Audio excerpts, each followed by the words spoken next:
तो तुम्हारी थाली में तो अभी बहुत सारी खिचड़ी है, ये खिचड़ी मेरी थाली में डाल दो। अरे मोदी जी, मैंने ये कहा मेरा पेट भर चुका, अभी थोड़ी खिचड़ी और खा लूं, फुल पेट भर जाएगा। ऐसा है मोदी जी, राहुल पे खिचड़ी देखो, बहुत खिचड़ी है, राहुल से खिचड़ी मांग लो। राहुल थोड़ी सी खिचड़ी देना, स्कूल की आज खिचड़ी बहुत अच्छी बनी है, ऐसा लग रहा है खाता ही रहूं। और स्कूल में एक ही थाली भर की खिचड़ी मिलती है, दोबारा खिचड़ी देते भी नहीं है। देखो मोदी जी, आज मुझे वैसी ज्यादा भूख लगी है, मैं खुद सोच रहा हूँ कि थोड़ी सी खिचड़ी इधर उधर से मुझे मिल जाए, ये पूरी की पूरी थाली भर के खिचड़ी खा जाऊंगा मैं, और अभी मुझे और खिचड़ी की भी जरूरत पड़ेगी। हालांकि मुझे ये भी मालूम है कि मुझे खिचड़ी नहीं मिलेगी, लेकिन पीछे बहन प्रियंका बैठी हुई है, वो ज्यादा खिचड़ी नहीं खा पाती है, उससे खिचड़ी मैं ले लूंगा। राहुल भैया, मेरी खिचड़ी के बारे में मत सोचना, आज की स्कूल की खिचड़ी वाकई में बहुत अच्छी बनी हुई है। हालांकि मुझे भूख ज्यादा नहीं लगी है, लेकिन इतनी अच्छी खिचड़ी है, ऐसा लग रहा है खाते ही रहूं। तो आज की खिचड़ी तो मैं तुम्हें नहीं देने वाली।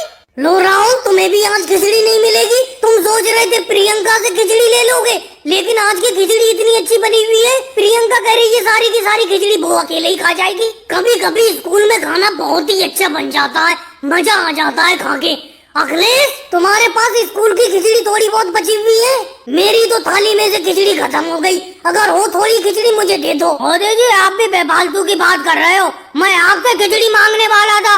आज की खिचड़ी बहुत अच्छी है, मजा आ गया खा के। और भाई लोगों को वीडियो को लाइक करो, चैनल को सब्सक्राइब करो। पहले भोजन कर ले, कब तक इतनी कड़ी मेहनत करता रहेगा, भोजन कर ले। राहुल बेटे, तू सुबह भी घर से भोजन करके नहीं आया है, मेहनत पर मेहनत करे जा रहा है, भोजन नहीं कर रहा है। मम्मी जी, मैंने आपसे कहा था कि जब काम हो जाएगा मैं खुद घर आकर भोजन कर लूंगा, आप यहाँ पर क्यों चली आई? अभी तो मोदी जी और अखिलेश ने भी भोजन नहीं किया है। अरे कोई मैं अकेला ही भूखा थोड़ी हूँ, किसी ने भी भोजन नहीं किया है। सोनिया जी, राहुल बिल्कुल सही कह रहा है, थोड़ी देर का काम और बचा है। ये अमित शाह जी के जितने भी आलू हैं उनके खेत से लाकर हम उनके घर पर पहुँचा रहे हैं, बस थोड़े ही आलू और बचे, उसके बाद भोजन करने के लिए राहुल तुम्हारे घर आ जाएगा और मैं अपने घर चला जाऊंगा। लेकिन मोदी जी, एक बात बताऊं, आप इन मजदूरों के ठेकेदार हो, कम से कम भोजन का तो ध्यान रखा करो। अरे आप खुद भी भूखे रहते हो और मेरे बेटे राहुल को भी भूखा रखते हो। अरे सोनिया जी, मोदी जी यूं ही सबको भूखा थोड़ी रखते हैं, सबके फायदे के लिए भूखा रखते हैं। वो सोचते हैं जितनी देर में खाना खाओगे इतनी देर में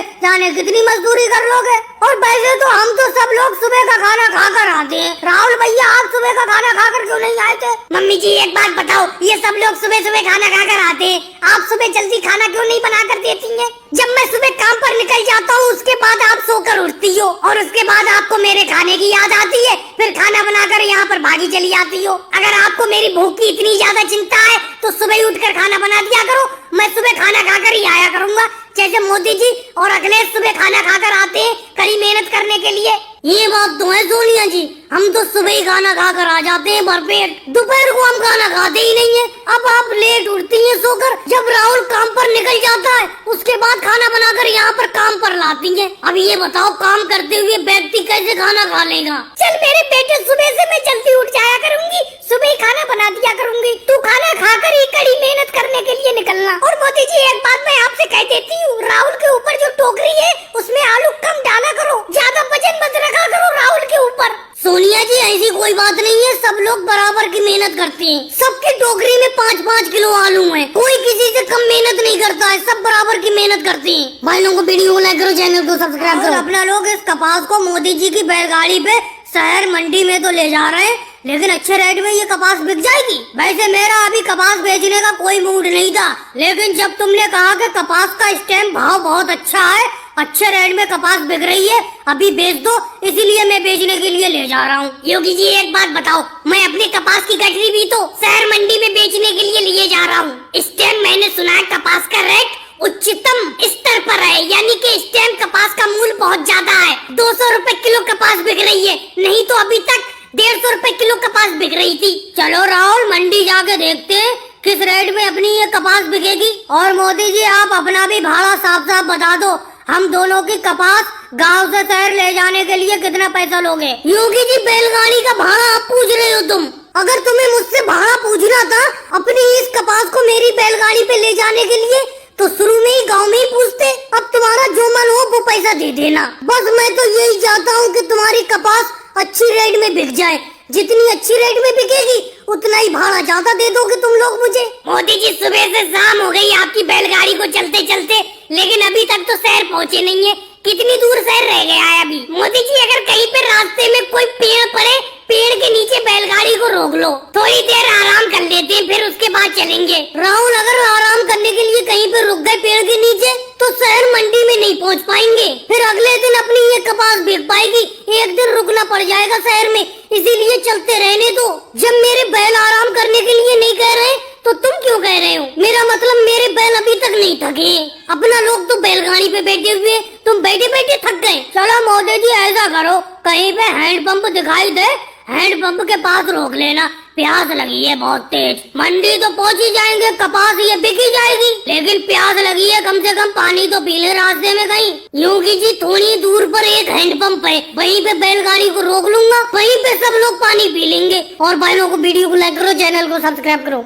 चलो केजरीवाल जी 1, 2, 3 किलो मोटरसाइकिल और घोड़े की दौड़ शुरू करते हैं। इस राहुल का कहना है कि उसका घोड़ा मेरी मोटरसाइकिल से आगे निकल जाएगा, देखते हैं कैसे निकलेगा। मोदी जी रुक तो जाओ, आपकी मोटरसाइकिल तैयार है, पहले राहुल से तो पूछ लूं। राहुल दौड़ के लिए तुम्हारा गधा तैयार है जिसको तुमने घोड़े का नाम दिया है? हाँ केजरीवाल जी मेरा घोड़ा तैयार है, और इसे गधा कभी मत कहना, कह देता हूँ। मैंने अपने इस गधे का नाम घोड़ा रख दिया है। देखना आज घोड़े और मोटरसाइकिल की रेस में मेरा घोड़ा ही जीतेगा। राहुल इसका फैसला तुम मत करो, उसका फैसला करने वाले हम सब लोग हैं। दौड़ की तो शुरुआत हो पहले। केजरीवाल जी अभी रुके रहना, मेरी मोटरसाइकिल स्टार्ट नहीं हो रही है, पता नहीं क्या दिक्कत हो गई। अरे इसमें तो तेल ही डलाना भूल गया मैं, आज मैंने पेट्रोल नहीं डलाया है। अरे लालू जी आ रहे हैं। लालू जी प्लास्टिक की बोतल में 1 लीटर पेट्रोल ले आओ, मेरी मोटरसाइकिल का पेट्रोल खत्म हो गया। तो मोदी जी हमें इतना ही काम थोड़ी है कि आपके मोटरसाइकिल के लिए पेट्रोल लाते फिरे। अरे आपकी मोटरसाइकिल और राहुल के गधे की रेस का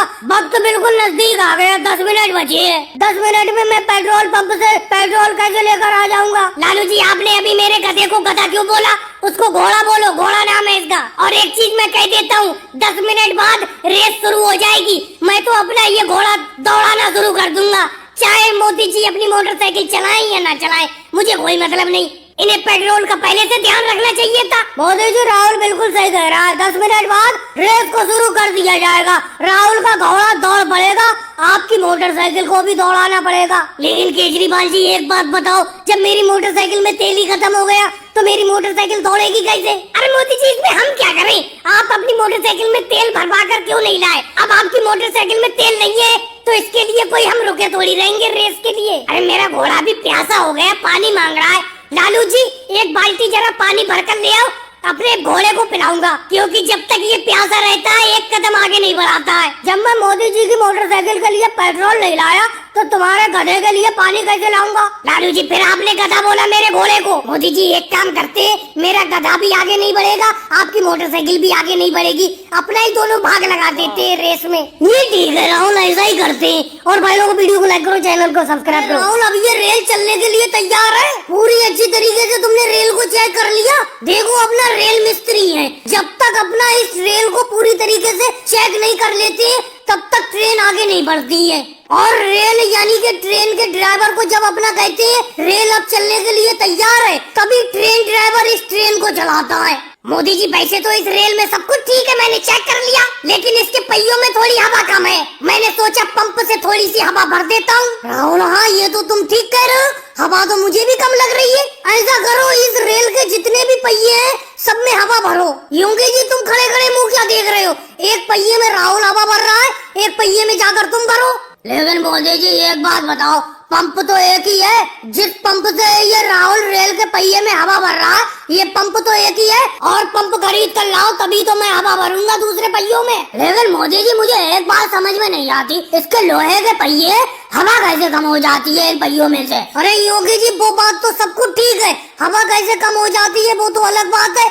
ये बताओ इतने ज्यादा पहिए हैं इस रेल में, इतने पहियों में हवा भरी कैसे जाएगी? मैं तो यही टेंशन में हूँ। रेल मिस्त्री का भी काम बड़ा मुश्किल काम है, पूरी रेल को अच्छी तरीके से जांच पड़ताल करके ही चलाना पड़ता है। अब देखो जब तक सारे पहियों में हवा नहीं हो जाएगी तब तक अपना इस ट्रेन को यानी कि रेल को आगे बढ़ने की अनुमति नहीं दे सकते, क्योंकि पहियों में हवा कम है। अगर ऐसी ये रेल चलेगी तो इसके पहिए पंचर हो जाएंगे। राहुल जल्दी जल्दी हवा भरो। लेकिन मोदी जी एक बात बताओ, 2 घंटे हो गए इस रेल के पहिए में हवा भरते हुए, लेकिन ये रेल का पहिया जो का तो नहीं हुआ है। यानी कि जितनी हवा इसमें पहले थी उतनी हवा अब दिख रही है मुझे। क्या करूँ मैं? कभी कभी तो ऐसा लगता है ये रेल के मिस्त्री का काम छोड़ दूं मैं। मुझे ये काम बिल्कुल पसंद नहीं है मोदी जी। आपने ये रेल के रखरखाव का ठेका लेकर बहुत गलत किया है। अरे इतनी लंबी तो रेल होती है, इसे कहाँ तक चेक किया जाए? अरे ट्रक या बसों